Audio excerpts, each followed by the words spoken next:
My in-laws were drunk, but even though people around us were whispering to each other, my in-laws didn't seem to care as they kept yelling at me. "Well, I guess it's too late since you're already married, but if you want to be part of this family, you need to show us you have enough money," they said. "Yes, your dad is right. So, make sure to give us $1,000 a month as a new bonus," they added. I was stunned by their words. I couldn't believe they would say such things at a wedding reception. I just stared at them, my face going pale. My dad took the microphone from them. "Enough is enough. Don't you realize you're making fools of yourselves?" he said. "My name is Linda. I am a 30-year-old office worker. I am currently dating someone named Larry, who is 32 years old, 2 years older than me. I met him through a friend who was worried about me being single, so she introduced me to Larry. After dating for a year, Larry proposed, and now we are soon to be married. I lost my mother when I was very young, and my father raised me by himself. He worked very hard to take care of all my needs. I didn't have many worries growing up, but losing my mom, who I loved so much, deeply hurt me. Because I lost someone I cared about so much, I was cautious with my emotions. That's why I hadn't really dated anyone since my school days. I even thought it would be okay if I stayed single forever. Then I met Larry. At first, I didn't feel any romantic feelings for him, even though he asked me out many times. Larry really cared about me and was always a gentleman. Slowly, I began to open my heart to him, and we started dating. He kept caring for me, and I felt very happy. He became very special to me, and I started thinking I wanted to be with him forever. Then he proposed, and we decided to get married. Larry understood everything about me and was always kind to me, no matter what. "Don't worry, if you're ever feeling unsure about something, I'll be here for you until you feel better. I love you, Linda. You can count on me," he would say. His words moved me. He promised to make me happy for the rest of my life. Just being with him warmed my heart. If he cared that much for me, I thought I should do the same for him. When I told my father that we decided to get married, he was so happy that he cried. "Wow, Linda, you're finally getting married. I'm so happy for you," he said. "Oh, Dad, you're being dramatic," I joked. "Wow, I hadn't heard anything like that from you until now. I was always worried that you might never get married," he replied. "Oh, really? I had no idea you were worried about that," I said. "Well, every father worries about his daughter, you know. Anyway, congratulations," he said. "Thanks, Dad," I replied. I was so happy to be congratulated by my dad, who had raised me by himself. I thought I would probably cry at the wedding, and my dad would probably cry even more since he was already crying now. With that, Larry and I started preparing for our wedding. We were both busy with our jobs, so our days were very hectic. We worked during the weekdays and made wedding preparations over the weekends. There was no time to rest. Our calendars were always full. On the rare day off, we were supposed to visit Larry's parents' house. I was going to meet Larry's parents for the first time. Larry had come over to meet my father right after he proposed to me. Originally, I had planned to visit Larry's parents right after that to introduce myself, but they were very busy and our schedules never matched. Finally, some time passed, and we managed to arrange a visit. As we arrived at his parents' house, I suddenly felt nervous. "Don't worry, my parents are very kind," Larry reassured me. His words made me feel a bit better, and I rang the doorbell. It was his mother who opened the door. "Mom, I'm home," Larry said. "Welcome home, Larry. It's so good of you to come," his mother replied warmly as she talked with her son. I greeted her as politely as I could. "Nice to meet you. My name is Linda, and I'm Larry's fiancée." "I see, so you're Linda," she said. Her voice was much lower than when she spoke to Larry, and her smile vanished. She looked me up and down as if judging me. Then she led us to the living room, where her cold attitude didn't change. "Linda, I'm curious about what you bring to the table. Larry is our treasure and our only child. If you're going to marry him, you need to be a suitable wife. Are you worthy of him?" she asked. more like an interrogation. I was taken aback by her question. I hadn't expected such a cold attitude from my future mother-in-law and was at a loss for words. "You're going to join our family, you know. Are you ready for that?" she continued. True, marrying Larry meant joining his family. But it's not like Larry's family were the Kennedys or some well-known high society family. It's not like I was marrying into a royal family. Why was I being asked to make such a commitment? Besides, I wasn't even going to live with them. I don't like being pressured with questions like these. As I was thinking about how to respond, his mother seemed impatient with my slow reply and scolded me harshly. "When I ask you a question, answer me right away. You're so rude," she snapped. "I'm asking if you're ready for this," she continued, raising her voice. Despite feeling overwhelmed, I managed to say, "I hope that Larry and I will support each other in our marriage." When I said that, his mother was not convinced. What a naive thing to say. You aren't just going to support each other. You are supposed to support Larry. It's your job as a wife to support your husband. You don't even understand the basics, she criticized. Then, Larry's father, who was sitting next to her, intervened. "Honey, calm down. Sorry about that, Linda. You must have been startled by my wife's words," he said, trying to ease the tension. "It's all right," I replied, trying to remain calm. His mother is very protective of her only son. Maybe she was just nervous and spoke without thinking. Just then, Larry's brother walked in. He spoke in a quiet, calm, and gentle tone. He seemed like a kind man, which gave me a moment of relief. But that relief was short-lived. With a smile on his face, he said the most unexpected thing. "What my wife says is actually justified. What concerns me the most is that you come from a single-parent family." "What do you mean by that?" I asked, confused. "Well, being raised by just one parent doesn't have a good public image. We can't be too happy to have such a person become the wife of our only son, can we?" he explained. "Hold on a minute," I said, unable to let this comment slide.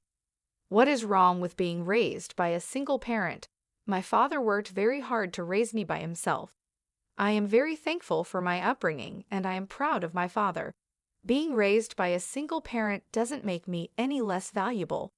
But they still argued, since you were missing one parent, you couldn't have learned how to be a good wife, do housework, and such. I responded, "I did a lot of housework to help my father. I can also cook pretty well, so please don't say that." Despite my response, Larry's words ignored what I said, and he finally stated, "I will allow you to marry Larry, but in exchange, you must promise to devote everything to us because we are Larry's parents. Can you promise me that?" "What?" I was shocked. "Wow, since you came here to ask for our permission to marry our son, you do know what your duties are, don't you?" Before I could say more, he continued the conversation. I found that my in-laws had completely taken over the conversation, giving me little chance to respond. That night, as I thought more about the marriage, I decided to share my feelings with Larry. "Say, Larry, do your parents always talk to people like that?" "What about it?" Larry seemed unfazed. I was surprised that Larry didn't see anything wrong with what his parents had said to me. "Well, I mean, the way your parents spoke to me and what they said." "Oh, really? Well, they were just talking about whether you were ready for this marriage." "I get that your parents are worried about their son's marriage, but I feel like what your parents were saying was a bit too much." "Really? Why is that? My parents didn't say anything wrong. Besides, they've given us permission to get married, so don't worry about it." That's true, but I felt uneasy that Larry seemed to side with his parents more than with me, and that was very troubling. I guess he realized I was feeling unsure because he gave me a hug. "Linda, you don't have to worry so much. My parents are just a bit upset because their only son is getting married," he said. He spoke as if he didn't fully support me. "It's all going to be fine. Don't overthink it. I'm sure they just want what's best for us. They want us to be as good of a couple as they are. That's why they were a bit harsh." "Oh, really?" I replied. Like he said, maybe his parents have high expectations for us.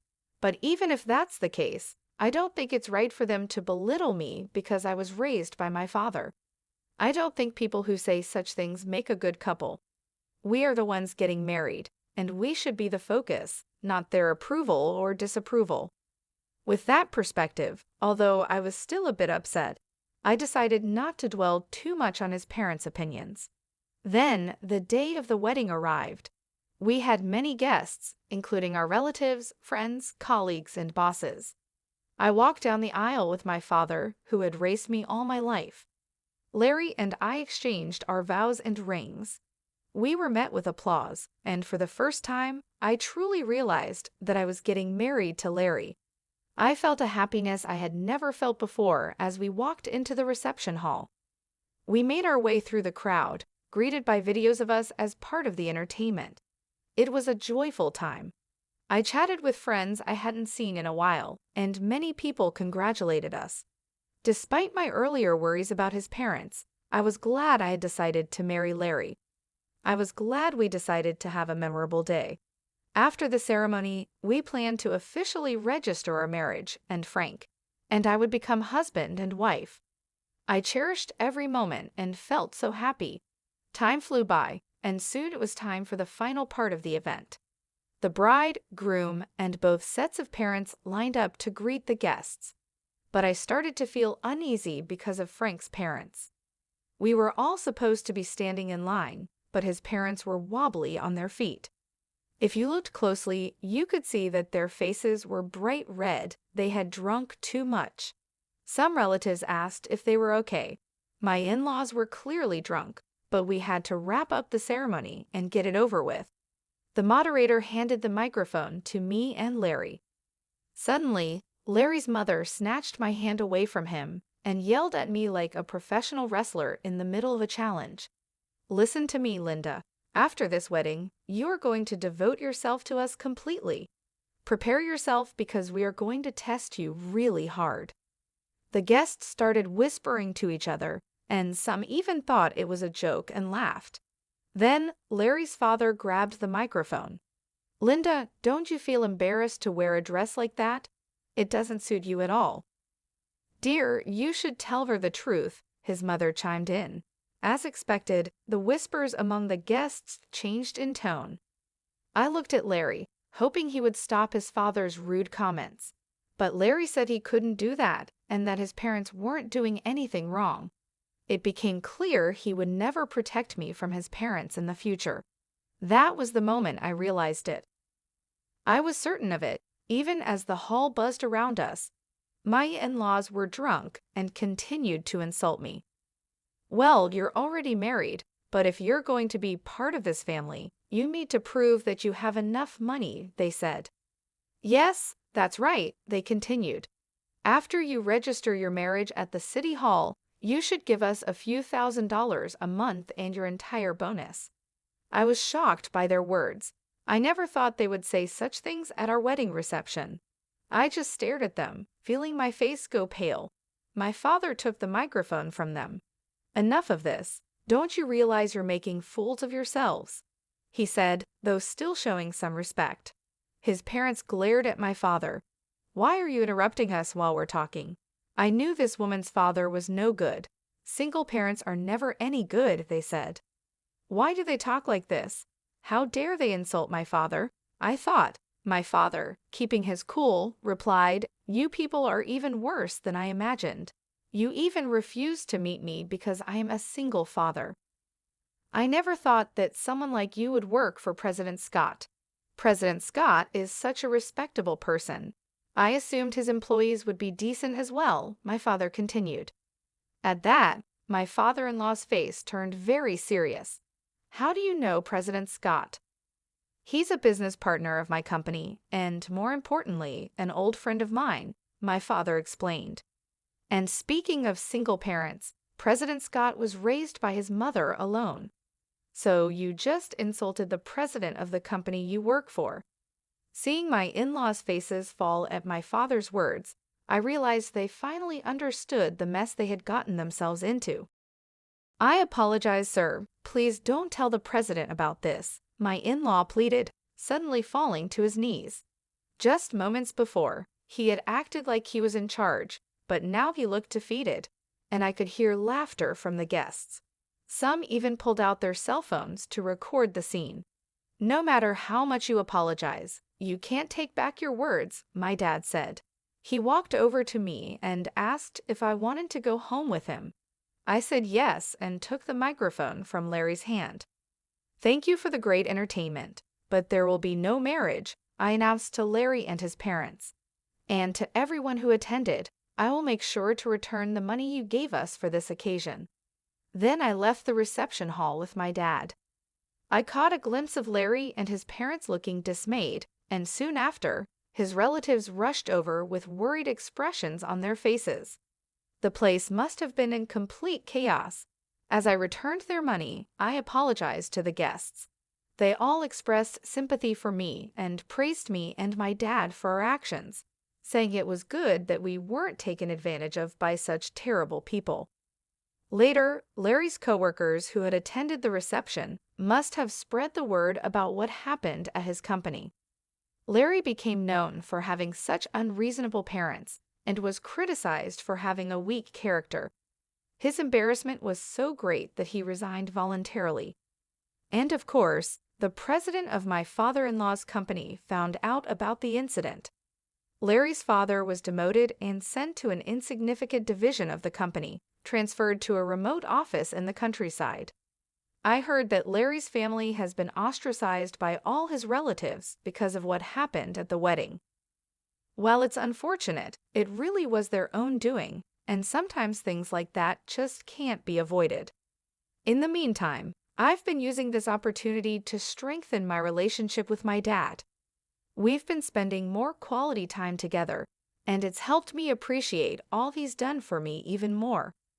One day, he sat me down for a serious talk.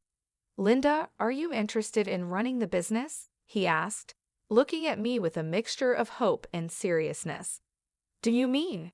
I started, a bit unsure where he was heading with this. "Why don't you work towards becoming the president of my company?" he suggested. It was a big step, and he seemed to believe I was ready to take it on. "I'll do my best," I promised him, feeling a mix of excitement and nervousness. I decided then to focus on stepping up my game at work rather than getting entangled in romantic relationships for now.